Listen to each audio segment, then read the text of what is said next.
Hi there, Wolf. This is a very strong fourth quarter for Chipotle. EPS coming in at $1.72 adjusted. That's compared to estimates of $1.37. Revenue coming in at $1.23 billion for the fourth quarter.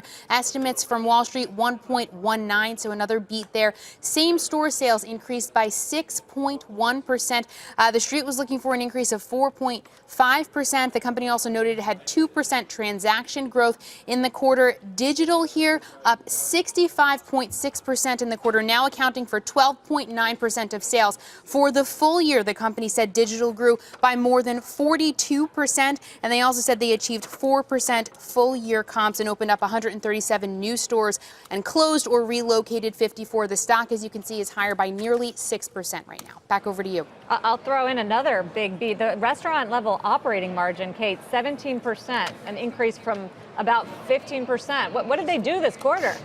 This quarter, I mean, Sarah, this is all a part of Brian Nichols', reimagining and turnaround plan for Chipotle. They're really pushing digital here. They're testing and introducing some new menu items. They've got second make lines in many of their stores. They're hoping to have them in all of their stores by the end of 2019. So clearly he's doing a lot of things right here, and the stock is obviously reacting very well.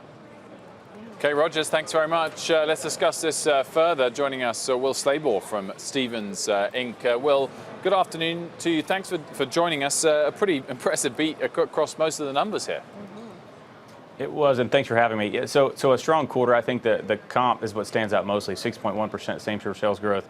The Street was, I think, around 4%, so a strong number there. And you mentioned how this has been a strong stock to start the year. I think that's been wise, is anticipation of a stronger top line and lapping over what was really some higher expenditures and pointing to what you mentioned a minute ago as far as the margins being a little bit better year over year. So better on the earnings and better on the same-store sales number. So a positive surprise on both.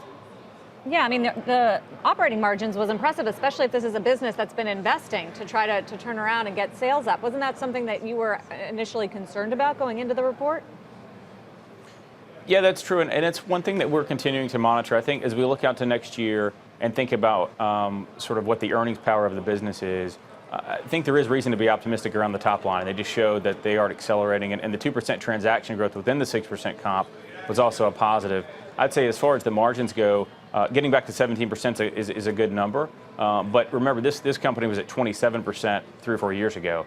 So how far can we take this, I think, is a question. And then at 46 times earnings, there's already some anticipation of that in the stock. Yeah. So my biggest question is, can we keep growing those margins because the stock is anticipating that happening? So I think we need both the margins and the sales to keep going. Carrie? No, I was just going to say that from the restaurant companies we've heard from already, whether it's Yum, Starbucks, and McDonald's, they've all reported strong earnings. And it seems as if the consumer is spending money here and consumers overseas on restaurants, on eating out. Maybe there's more disposable income. You see it in Chipotle. In addition, they've obviously made a lot of progress. If you remember a couple years back, the trouble that this company was in, it's really impressive. Well, I guess in terms of the numbers, it all sounded very good until you said 46 times PE, which does sound expensive. Either way, what are you going to be looking out for on the earnings call? Yeah, I'm curious if they give us any quarter-to-date update on the sales. I think there's a lot of optimism around what those are going to actually accelerate from here or not. So the sales, how we should think about the margins for next year. They didn't guide us to earnings. They did guide us to mid-single-digit same-store sales for next year. But I'd love for them to talk a little bit more about the margins because, as I mentioned, with that big valuation, we need earnings to keep growing pretty rapidly here to keep up with that. So margin talk, I think, will be crucial.